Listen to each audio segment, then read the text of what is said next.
Our hearts beat to the city streets. We began to feel the fire. Hello दोस्तों, नमस्कार आप सभी को हिस्ट्री की जीत की इस प्लेटफॉर्म के ऊपर। दोस्तों, आज की क्लास आप सबके लिए बहुत ही ज़्यादा महत्वपूर्ण है, चाहे आप किसी भी एग्जाम में बैठ रहे हो, SSC, banking, railway, state PCS, यहाँ तक कि यूपीएससी में भी। तो ये वीडियो को जरूर इन तक देखना। इस वीडियो में आज हम लोग डिटेल्स में जानने वाले हैं वैदिक सभ्यता के बारे में। तो चलिए शुरू करते हैं। पर आप सबसे रिक्वेस्ट रहेगा यार, यदि चैनल पर पहली बार आए हो तो चैनल को सब्सक्राइब करके रखना, क्योंकि इस प्लेटफॉर्म के माध्यम से अलग अलग इंस्टीट्यूशन का मेरे पास जो भी एक्सपीरियंस है वो मैं शेयर करता हूँ, ताकि आप इतिहास के डर को खत्म करके इतिहास में अपना स्कोर को बूस्ट कर सके दोस्तों। और हाँ, यदि वीडियो में कंटेंट आपको पसंद आती है तो वीडियो में अंतिम में क्लास खत्म होने के बाद फीडबैक में कमेंट सेक्शन में जरूर बताना यार, ठीक है। और दोस्तों के साथ इस वीडियो को जरूर शेयर करना।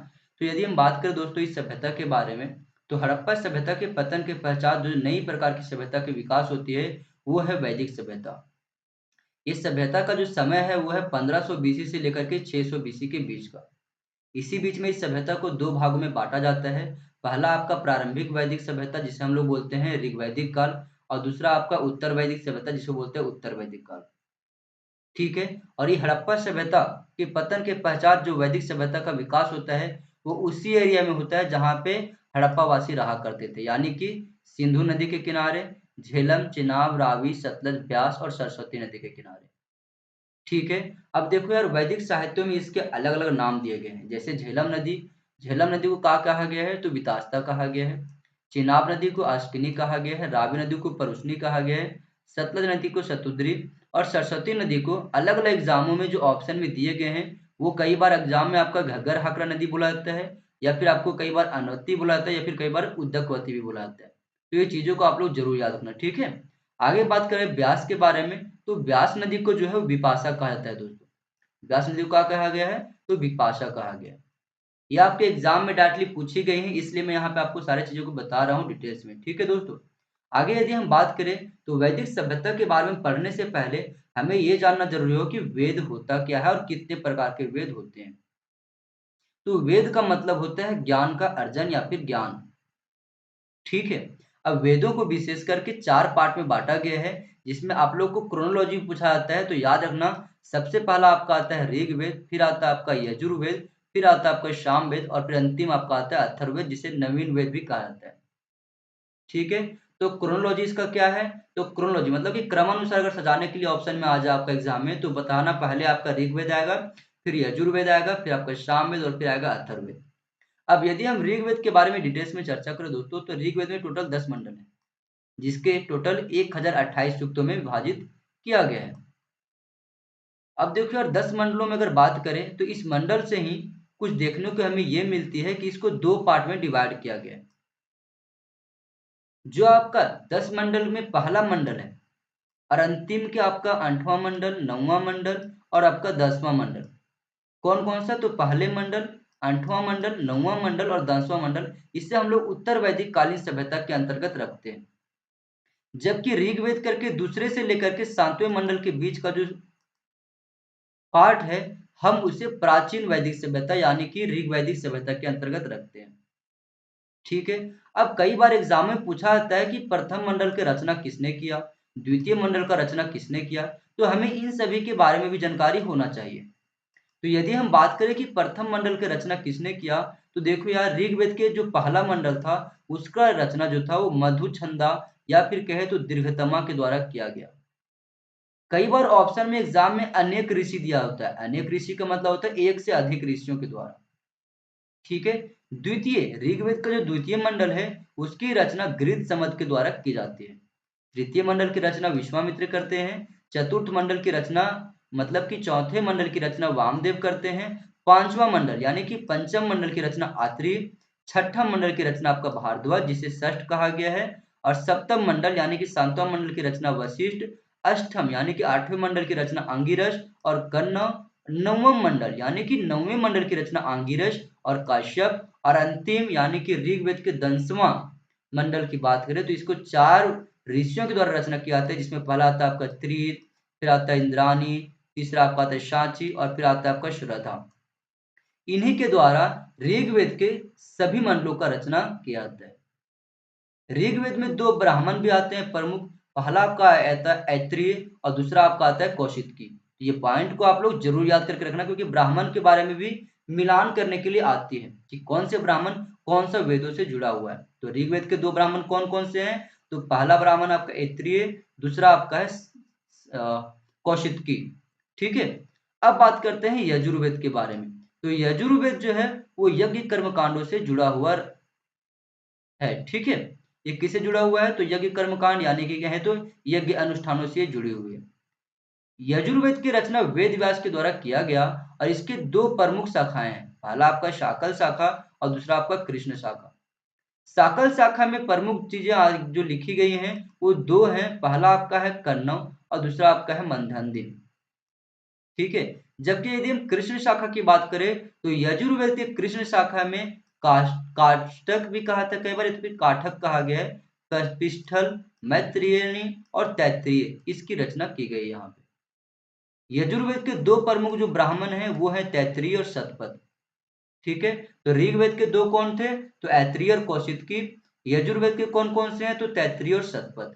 ठीक है, अब हम बात करते हैं सामवेद के बारे में। सामवेद संगीतमय से जुड़ी हुई, सा रे गा मा पा धा नि सा, ये सामवेद से जुड़ी हुई है। तो सामवेद के बारे में बात करें दोस्तों तो वैसी ग्रंथ जिसमें मंत्रों को गाए जाते हैं, ठीक है, हम उसे सामवेद कहते हैं। यानी कि संगीत की रचनाएं जो है वो सारे सामवेद में आपकी आती है।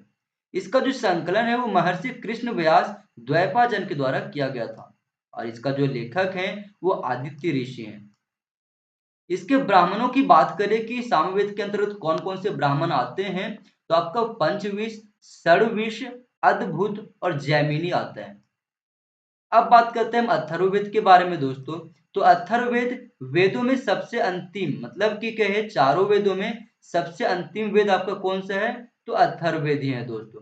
ठीक है, इसमें पहला बताया जाता है इसके बारे में कि इसमें कई सारे पार्ट शामिल है, जैसे कि विज्ञान की शाखाएं इसी में शामिल है, आयुर्वेद शामिल है, ज्योतिष विज्ञान है, शास्त्रीय गणित है, भूत प्रेत की जानकारी और जादुई मंत्र, जादू टोना की भी जानकारी हमें अथर्ववेद से मिलती है। इसकी जो रचना है वो अथर्वण, मतलब कि अथर्वण के द्वारा किया गया है और अंगिरस के द्वारा। ठीक है, कई बार एग्जाम में अथर्वा ऋषि कहा जाता है तो वो भी सही है, या फिर अथर्वण भी कहा जाएगा तो वो भी सही है। ठीक है, इसके ब्राह्मण की बात करें तो देखो यार, अथर्ववेद में एक ही ब्राह्मण है, वो है गोपथ ब्राह्मण। और इसके दो शाखाएं हैं, उस शाखा में पहला आता है आपको शौनक और दूसरा आपका आता है पेपलाद। इसमें आपका यजुर्वेद, सामवेद और अथर्ववेद इन तीनों वेदों को उत्तर वैदिक सभ्यता के अंतर्गत सम्मिलित किया जाता है। ठीक है, तो अब चलिए वैदिक सभ्यता के बारे में हम लोग चर्चा करते हैं दोस्तों। ठीक है, तो वैदिक सभ्यता में इसका जो वर्गीकरण है दो पार्ट में की जाती है।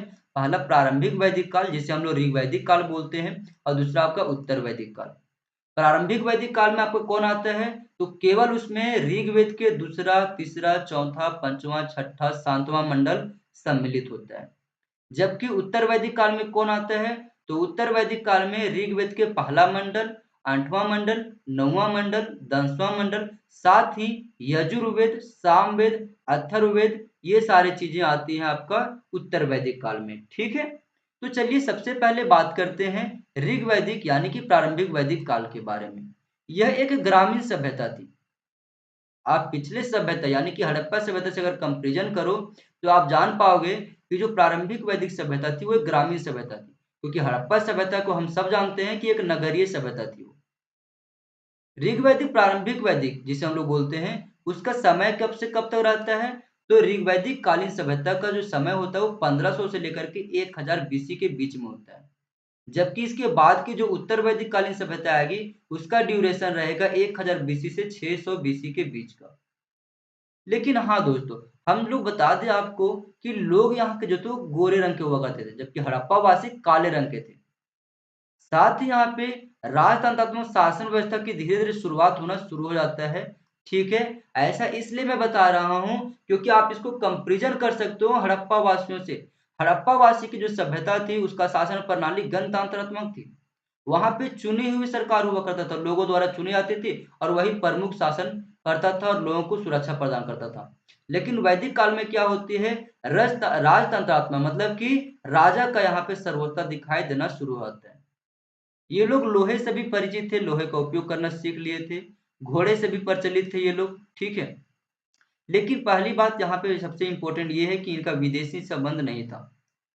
प्रारंभिक वैदिक काल के जो लोग थे, उनका विदेशों से व्यापारिक संबंध या कहे तो आपका नहीं देखने को मिलता है। जबकि हड़प्पा सभ्यतावासी जो थे, उनका संबंध था मेसोपोटामिया, मिस्र, ठीक है, ये सारी सभ्यताओं से उनका संबंध हुआ करता था। लेखन कला का कोई ज्ञान इनको नहीं था, ठीक है। प्रारंभिक वैदिक काल में कोई लेखन ज्ञान नहीं होता है। हाँ, लेकिन वैदिक कालीन सभ्यता वाले लोग जो होते हैं, उनको उत्तर वैदिक वाले का, तो उत्तर वैदिक वाले को लेखन कला का ज्ञान थोड़ा बहुत आ जाता है।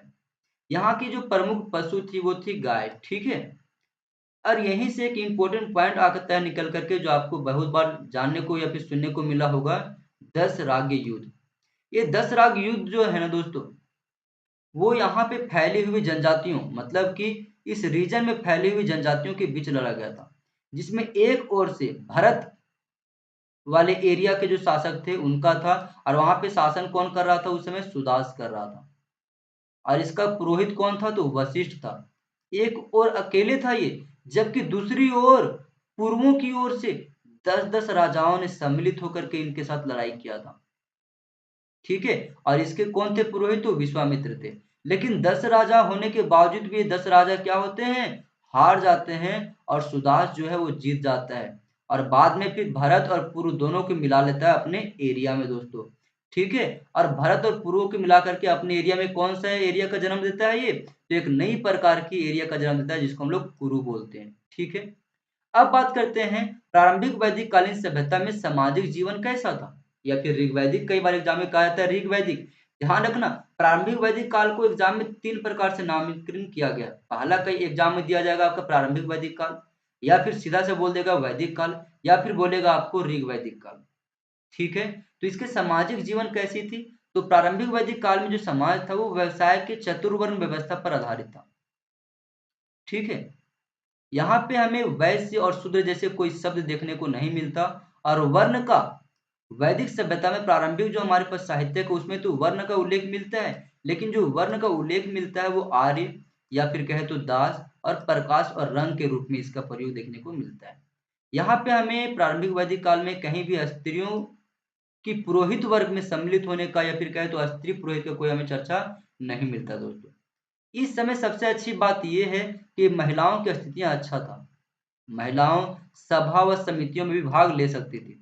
सभा और समिति क्या होता था, तो एक ये समूह होता था जहां पे राजा का चुनाव किया जाता था, ठीक है। और आज के जैसे हमारा लोकसभा और राज्यसभा है ना, उसी प्रकार से सभा और समितियां हुआ करती थी दोस्तों। समाज में महिलाओं को सम्मानजनक स्थान प्राप्त था प्रारंभिक वैदिक कालीन समय में, ठीक है। और इस समय जो विवाह का जो देखा गया है, वो विवाह कितने थे, तो इस समय का जो विवाह थे दोस्तों, वो विवाह आपका 3 प्रकार के थे। पहला एकल विवाह, एक व्यक्ति से मतलब कि एक महिला एक पुरुष से कर सकता है, या फिर एक पुरुष एक महिला से कर सकता है केवल, तो एकल विवाह भी था यहाँ पे दोस्तों। और दूसरा आपका देखा गया बहुपत्नी विवाह, मतलब कि एक पति मतलब एक पुरुष कई सारे पत्नियों के साथ या फिर कई सारे महिलाओं से शादी कर सकता था। तीसरा देखा गया यहाँ पे बहुपति विवाह, मतलब कि एक महिला भी कई सारे पति रख सकती थी, ठीक है। ऋग्वैदिक एवं उत्तर वैदिक दोनों ही समय समाज जो था वो पितृसत्तात्मक था। वैदिक सभ्यता में जो समाज थी दोस्तों वो पितृसत्तात्मक थी, जबकि हड़प्पा सभ्यता में हम सब जानते हैं जो समाज हुआ करता था वो आपका मातृसत्तात्मक समाज था, ठीक है। विवाह का इसमें जो मुख्य लक्ष्य था वो था संतानों को उत्पत्ति करना, मतलब कि बच्चा का जन्म देना, ठीक है। और वैदिक काल में सती प्रथा का भी प्रचलन था। याद रखना, सती प्रथा हमें वैदिक प्रारंभिक वैदिक काल से ही देखने को मिल रही है दोस्तों। ऋग्वेद में देखा गया है विधवा पुनर्विवाह के बारे में भी जानकारी मिलती है, ठीक है। तो विधवाएं दोबारा पुनः कहे तो विवाह कर सकती थी, ये जानकारी हमें ऋग्वैदिक साहित्य में मिलती है। बाल विवाह का कोई भी प्रमाण हमें प्रारंभिक वैदिक काल में नहीं मिलता है। ये कब मिलता है बाल विवाह, तो ये मिलता है आपका उत्तर वैदिक काल में। प्रारंभिक वैदिक काल में बताया जाता है कई सारे साहित्यों में कि 16 से 17 वर्ष का उम्र हुआ करता था बच्चों को या फिर कहे तो महिला पुरुष को शादी करने का। यहाँ पे हमें दाह संस्कार और दफनाने की प्रक्रिया भी देखने को मिलती है। अब बात करते हैं दोस्तों उत्तर वैदिक कालीन सभ्यता के बारे में।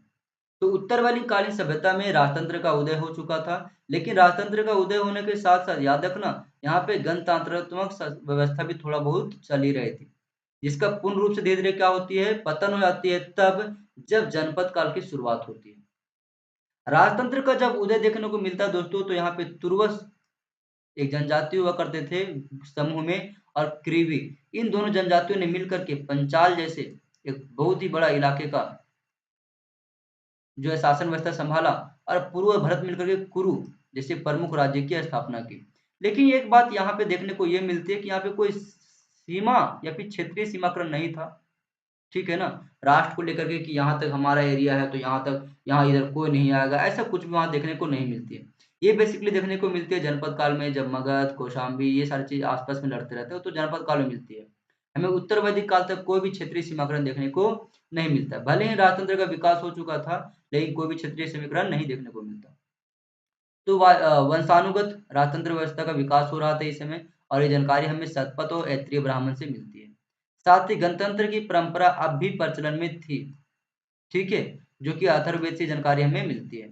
राजा एवं देवताओं का इस समय जो था ना, निकटता से देखा गया है कि राजा और देवताओं को सम्मानजनक प्राप्त था, मतलब कहा जाता था कि राजा हमारे भगवान है, देवता हैं। इस प्रकार की प्रख्या पद विकसित हो चुकी थी दोस्तों।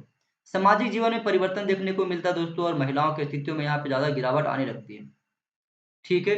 अब याद रखना यार, कई बार एग्जाम में आपसे पूछा जाता है सप्त सैंधव प्रदेश में कौन कौन सा इलाका शामिल है। तो सप्त सैंधव प्रदेश में कौन है, वही सारी चीजें यहाँ पे शामिल होंगी जो नदियां ये रीजन में सम्मिलित थी, जैसे कि सिंधु होगा, झेलम होगा, चेनाब होगा, रावी होगा, सतलज होगा, ब्यास होगा और सरस्वती। इन्हीं 7 नदियों को मिलाकर के इसे सप्त सैंधव प्रदेश कहा जाता है, ठीक है। अब यदि हम उत्तर वैदिक कालीन सभ्यता में सामाजिक जीवन को देखें, तो यहाँ पे वर्ण व्यवस्था पर आधारित एक कठोर सभ्यता का जन्म होता है दोस्तों। जैसे कि यहाँ पे ब्राह्मण, क्षत्रिय, वैश्य, शूद्रों की उत्पत्ति हो जाती है दोस्तों। और जो प्रारंभ के जो 3 हैं आपके, जिसे ब्राह्मण, क्षत्रिय, वैश्य, ये तीनों को द्विज वर्ण की संज्ञा दिया गया है। द्विज मतलब होता है पुनः जन्म लेने वाला। उत्तर वैदिक कालीन साहित्यों में कहा जाता है कि ब्राह्मण, क्षत्रिय और वैश्य ये पुनः जन्म ले सकते हैं, और इन्हें उपनयन संस्कार का भी अधिकार दिया गया था, जबकि वैश्यों को सबसे निचले जाति में रखा जाता था। दूसरी बात दोस्तों, कि ब्राह्मणों को कोई कर वगैरह देने को नहीं कहा जाता था, ठीक है। तो ब्राह्मण और क्षत्रिय ये कर वगैरह नहीं देते थे। कर कौन देता था, तो केवल एक ही वर्ग देता था कर, वो था वैश्य। तो जो वैश्य था वो तुम्हारा कृषि व्यवस्था से, वाणिज्य व्यापार से जुड़ा हुआ था। क्षत्रिय लोग जो थे वो क्या करते थे, तो क्षत्रिय लोग क्या करते थे, सेना में रहते थे, राजा को सहायता करते थे। और शूद्र लोग जो थे दोस्तों, वो अपने से ऊपर वाले ब्राह्मण, क्षत्रिय, वैश्यों को हर चीज में सहयोग किया करते थे। व्यवसाय जो था इसमें वंशानुगत होते जा रहा था दोस्तों। और सार्वजनिक सभाओं में जो महिलाएं भाग लिया करती थी प्रारंभिक वैदिक काल में, उसे उत्तर वैदिक काल में प्रतिबंधित कर दिया जाता है दोस्तों।